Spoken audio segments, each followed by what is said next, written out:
Welcome back to MVM. Today I have the next game from Cranio Creations.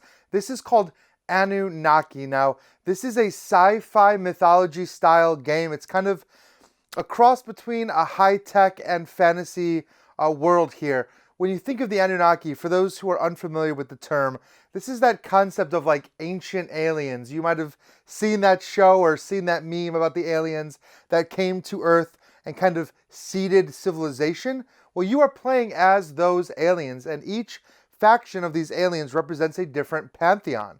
So the idea is that you are coming to Earth, seeding life, and then of course eventually becoming mythologized over the course of time into the myths that we currently have. So you're going to have each character card being a different god. So for example, I have Odin here in front of me, and I do want to say this is a prototype. It was translated from the designer's original language, so not everything is final here as far as like design and spelling and all that normal prototype stuff. But I have Odin, and Odin comes with his own set of gods as well. So each one of these factions has a set of unique different gods. In fact, in the prototype, I've got 5 for each god. In the final version of the game, there will be more, and you're going to choose 4 to use every game.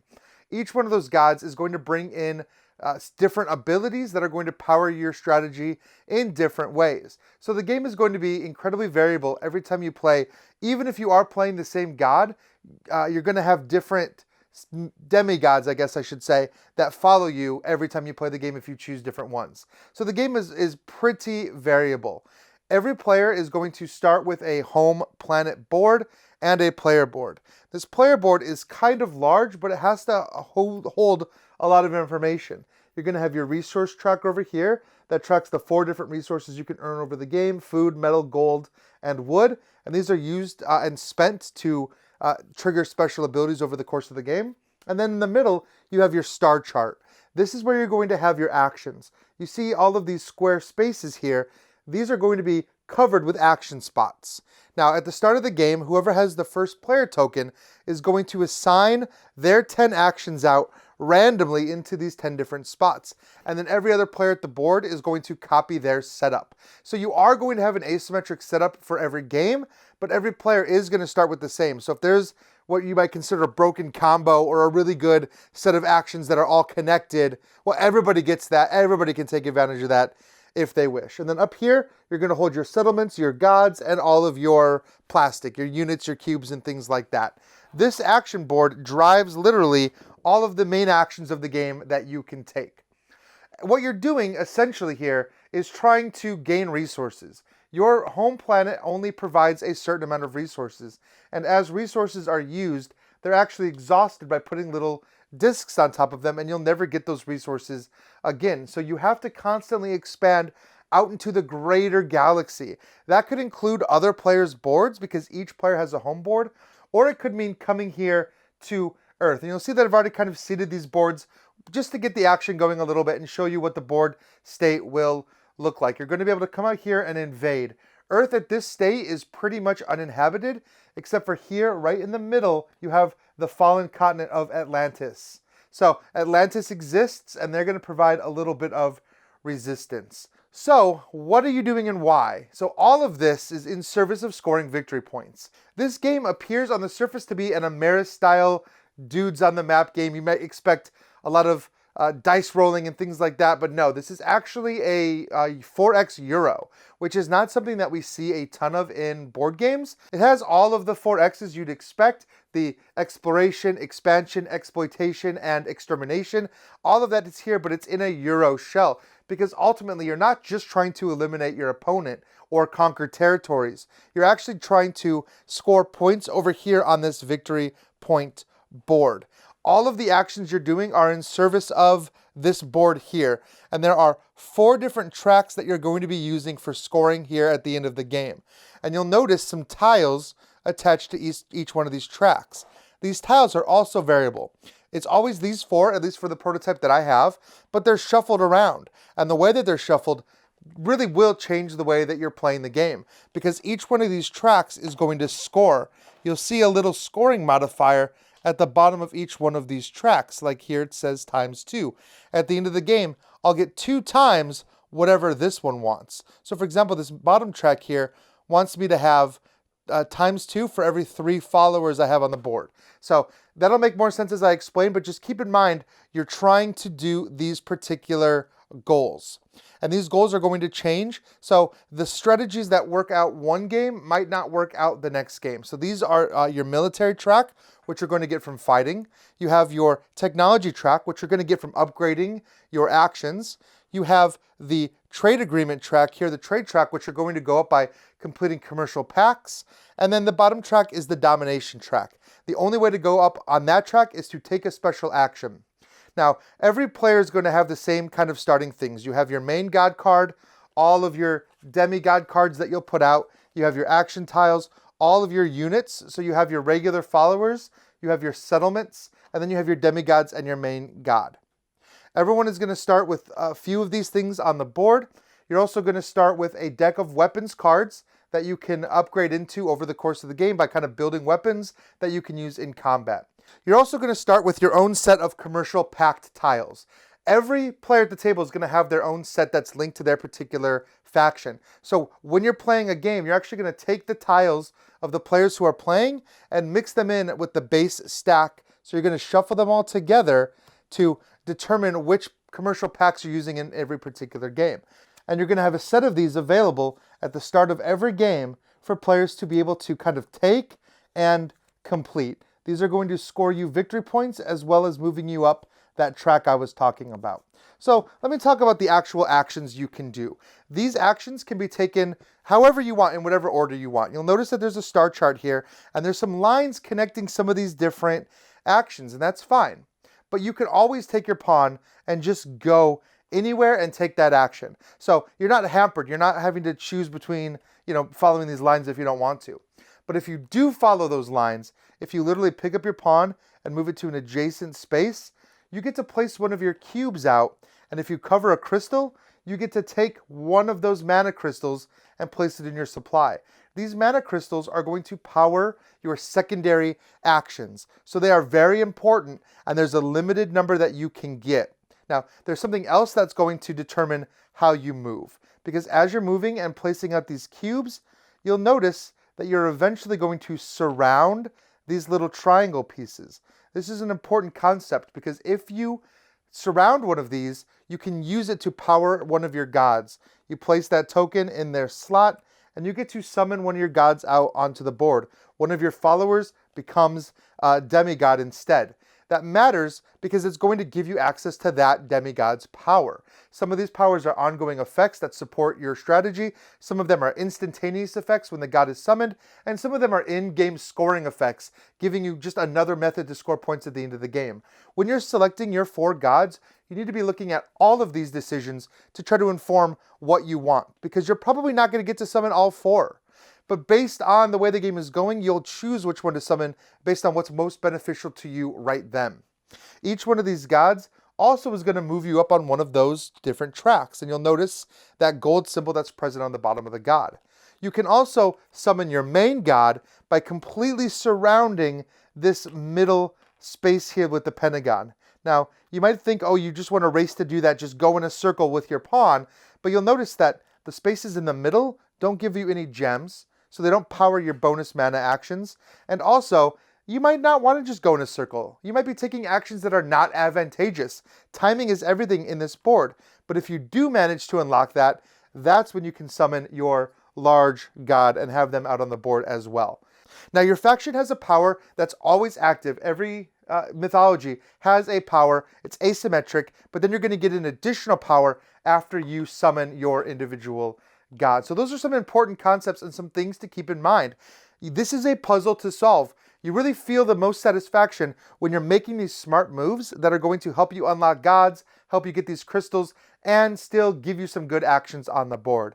And you can kind of see here that these actions are divided into blues and reds. Reds being kind of more powerful versions of actions. These actions are going to allow you to do a few things. First of all, to move. You can just spend an action and move people around the board.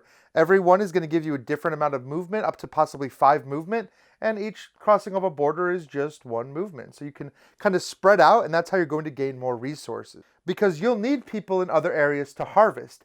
And when you harvest, again, that's where you're going to put these little exhaustion discs out, and you're going to harvest whatever material you have. For example, red has 2 figures here. They can harvest 2 of this metal. You've got a track off to the side that's going to track all of these resources. You're not actually collecting any or spending any really. You're just moving up and down these tracks as you gain and use those resources. Now, movement is limited to your particular planet. However, you can portal. There is one action that literally lets you pick up a figure and teleport them anywhere on anybody's board except for Atlantis. Atlantis is well defended. You have to actually march in there if you want to go mess with Atlantis.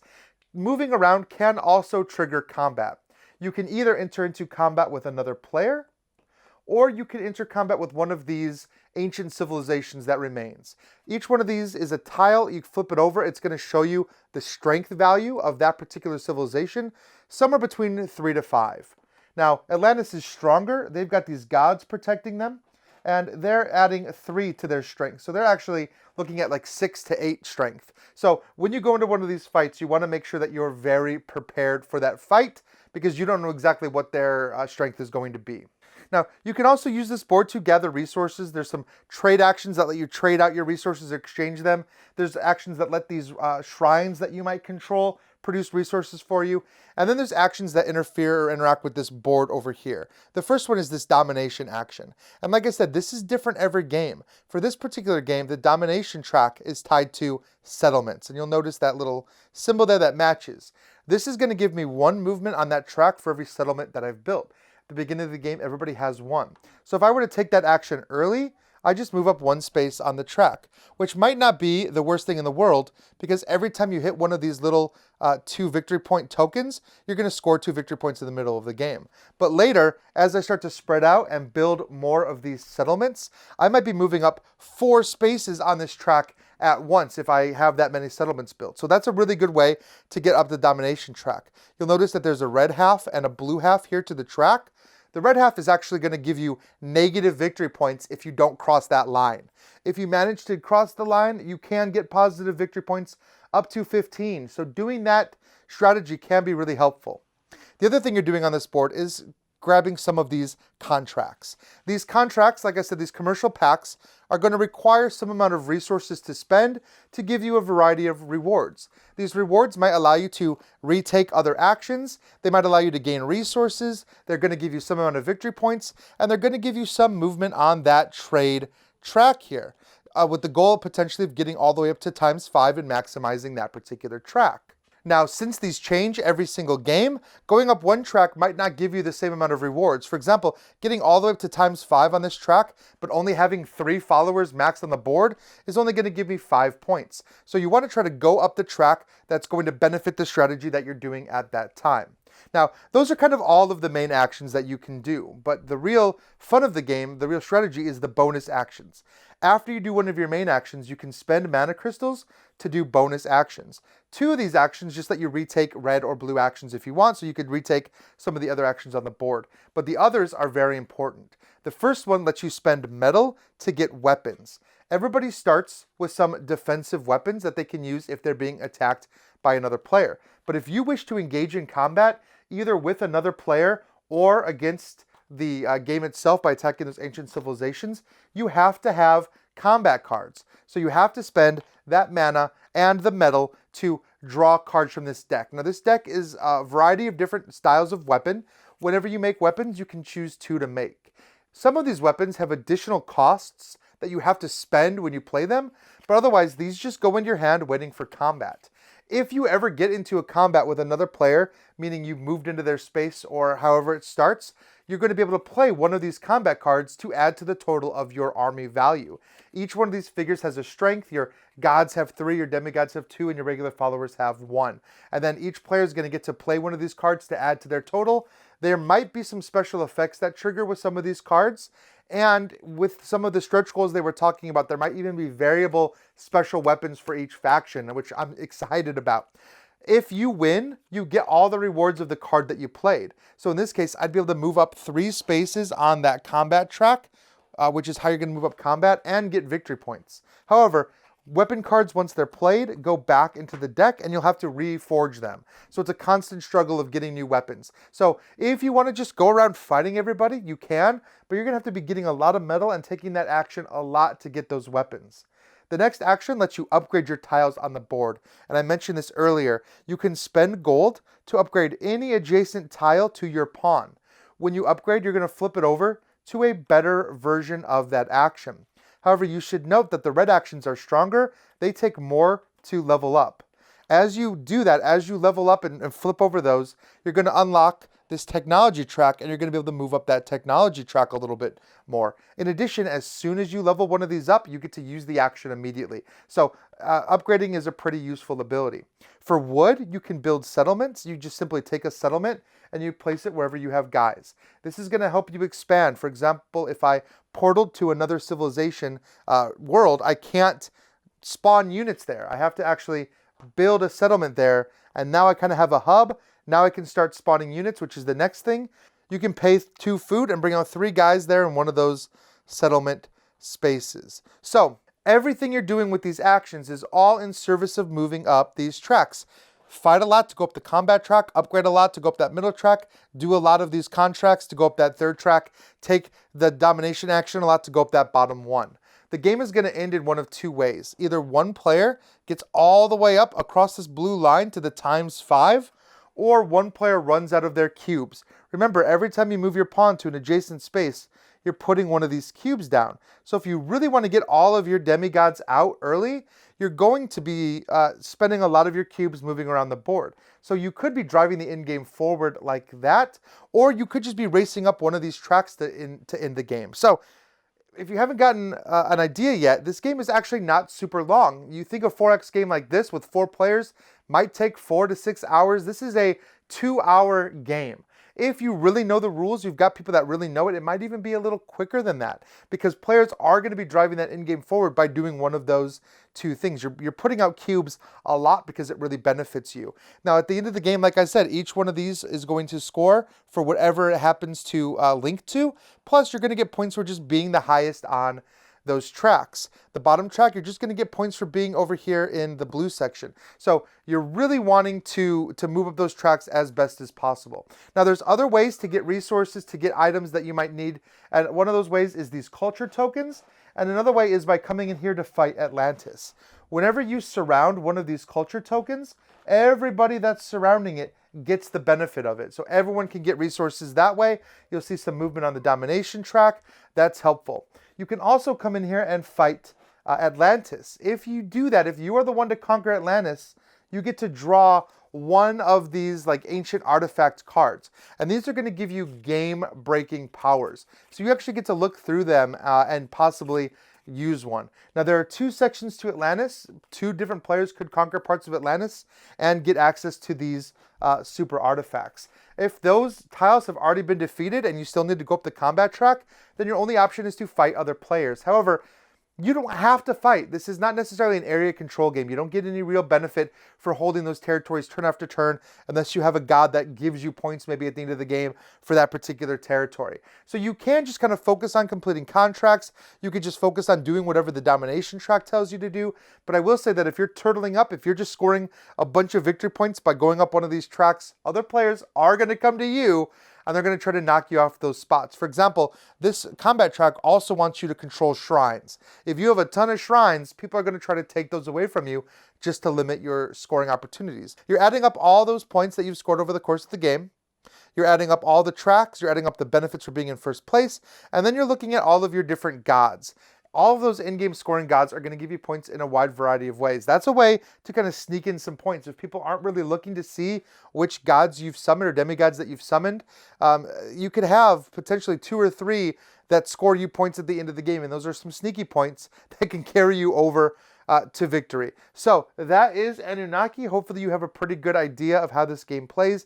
It definitely feels like an Ameristyle 4X game while you're playing it, but it does have all of those satisfying Euro mechanism. So if you're looking for something that is kind of a hybrid with gorgeous presentation, miniatures, all of that presence, this is definitely a game that you don't want to miss. It's coming to crowdfunding soon, so take a look at their crowdfunding page to see what all the final components are going to look like, what the stretch goals are going to look like. I know there's some more god cards, maybe some more mythologies unlocked over the course of the campaign. Who knows? I feel like there's going to be a ton of stuff there. So take a look at that page. Let me know if you have any questions in the comments below. Please consider joining our community by jumping over to Discord. We have a great time there. And as always, until I see you again, keep having fun at the table. Congratulations, you got to the end of one of our videos. Now, if you want more practice, just click on the video over here. It's another video. You might not have seen it yet, so click on it. If you don't want to do that, at least click on the subscription button below. That always helps us. And if you want notifications, please ring that bell.